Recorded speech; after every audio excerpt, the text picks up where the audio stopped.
artificial intelligence. People are not just talking to AI at this moment, they are sharing with AI, they're giving it work to do, they're also building paranormal relationships with it. Because AI gives this beautiful illusion that it understands us.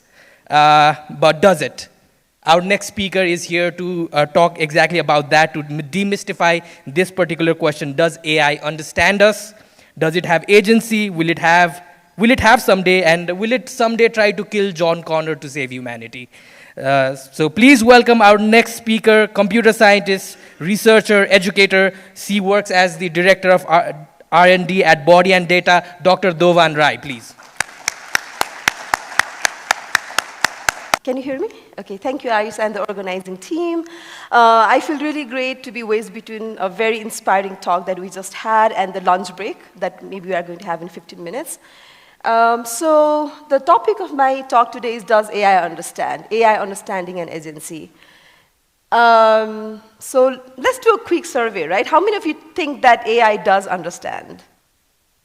How many of you think that it does not understand?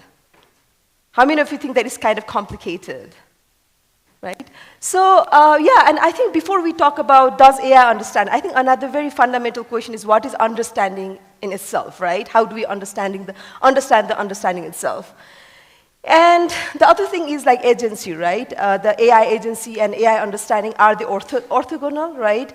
If we make advancement in one axis without making advancement in another, how does it look like, you know? So those are the different questions we are going to talk in the next 15 minutes. So the time tracker is there, right? Okay. So, you know, I think like building these intelligent machines has captured our imagination for a long time. And now it's like 70 years the AI, the artificial intelligence word was coined. But as many of us know, besides the people who are working in the AI community, for a lot of general public, this AI as a construct has really, you know, kind of captured very mass imagination since 2022 when the ChatGPT 3.5 was launched. And there are multiple reasons about it, and one of them is actually how do we perceive intelligence itself. So we had the AI machines, right, like image detection, like Facebook deepfakes, that could have visual perception. And we were using this like Facebook recommendation, you know, these recommended systems that give us judgment on our behalf. But still, you know, people, I mean, AI was still, it was there, but people were not so like, you know, it has not made such a big impact in the people's imagination. But when actually, you know, this generative AI was launched, yeah, I mean, we know, you know, like how the conversation of AI around has become. And one of the reasons is because we kind of anthropomorphize the AI systems, right? We need to understand, we need to imagine to generate, right? So when AI started generating essays and poems, you know, then people kind of assumed, right, that AI must understand it, must imagine. But the AI, when we talk about AI, the current, right, the neural network, large language models, and actually there are a bunch of like, you know, there's nodes and the weight, and there's like gradient descent, there's linear algebra, and there are a bunch of numbers, and underneath there's like just like a bunch of electric signals. So at an intuitive level, it's so difficult to feel that those numbers are actually understanding and imagining, right? But at the same time, those of us who have worked with this very complex, huge neural network, it is so complex, it is so powerful that it almost feels very organic, right? It almost feels very biological. And as Ayush also mentioned, right, like now when we talk to AI, you know, we don't only talk in a very professional setting, but also in a very emotional setting. So a lot of us, you know, depend on AI to understand us. So those AI machines, starting with this like a bunch of, you know, these numbers, they have been able to mimic not only intelligence, but empathy itself. But we know that at the, you know, there's, on one extreme, there's just like a bunch of, you know, electric signals. On the other extreme, there is kind of like mimicry of, you know, this kind of like, this feeling of empathy itself. We know that the true magic lies in the data, right? And here, those LLMs have access to the whole world of data, right? The whole internet of data, and this is where the true magic is coming from. Okay, so, but when you talk about data, I think one of the very important distinction is like when the LLM goes through this like humongous amount of data, is it only looking at the statistical patterns or there is some kind of abstract representation itself, right? And because this interpretable AI, explainable AI is still an emerging field, it's so difficult to have very concrete, concrete belief on this. Understanding on this. So basically for this, the understanding means like, the fundamental question is the AI only acting intelligently or does it also have this coherent, persistent world model? So, yeah, again, as I said, this understanding is again a very fuzzy concept as AI itself is.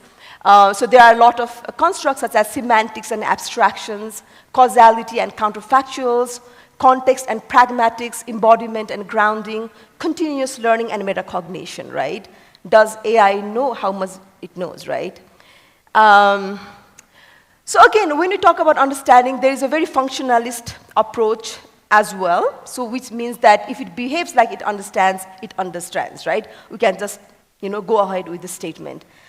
But then there is also a lot of this very philosophical understanding of understanding as well. Like, for example, Cheryl, a philosopher, mentions that understanding is not just an expression, right? It is not just a behavior. It is actually the embodiment, right? It is actually the knowing itself, right? Which cannot be separated from our embodied grounding experience in the real world. So we have this, again, two very dichotomous understanding of understanding self. Okay, so then I think we can look at this in kind of like spectrum, right? On one end, we think that the current AI systems have deep understanding, and in the other extreme, we can assume that there is no understanding at all. And maybe in between, there's some kind of proto-understanding, right? So, and different scientists and different thinkers, they lie on different point in the spectrum. And also in there, because the AI is advancing so fast, right? The skeptics are turning to be believers, and the believers are turning to be skeptic, right? So we see this, a lot of this, like prominent even thinkers and philosophers and scientists, they are kind of like moving in different part of the spectrum. So for example, Geoffrey Hinton, he's one of the big believer of like AI understanding. So he thinks that the neural networks are actually better than human themselves in certain kind of understanding. And on the other side, there are scientists like Emily and Gary Marcus who think that the LLM are just like stochastic parrots and they are just autocomplete on steroids. So here, and there are a lot of people, right, and I think me included, or most of us, right, who are kind of looking at this question from a very exploratory perspective. And then there is Keyon Bafa and their team. They actually did some like study to understand how the AI, the LLM is actually building their world models, right? Because if you just look at their behavior, because they just, they are able to answer, even when we are talking with the AI chatbots, right? They are able to answer very noble questions with quite, in a very like, like intelligent way. So that makes us assume that they must have some kind of effective world model, right? In this case, the laws of physics. Sorry, I'm feeling a little bit rushed because I don't want to hold you from your lunch break too long. But then, so what they found is like, if you just look at some behavior of the AI chatbot, it makes you believe that the AI actually understands. They have this very like good, robust world model. But then when they try to go under the hood, right, when they try to inspect, they found, different result. For example, they created this AI model that, on a street direction in Manhattan, right, in New York. So when we just look at the behavior, right, when you just look at the behavior, 90% of the time, they just gave you correct answer. So it makes you believe that the AI must have this very good, robust world model of the street of the Manhattan city. But then when they tried to, inspect, they found that actually it is making so many mistakes, right?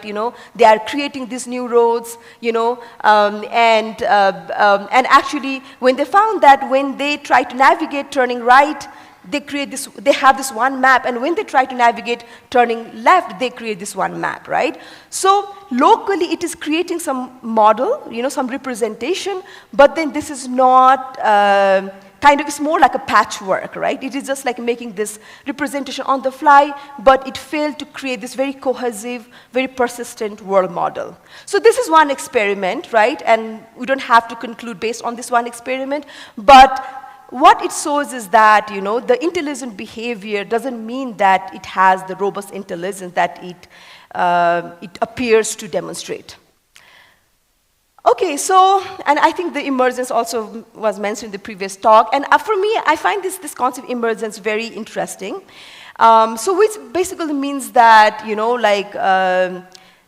so some emergent ability, right? Because we know that the big neural networks, they learn from the data, right?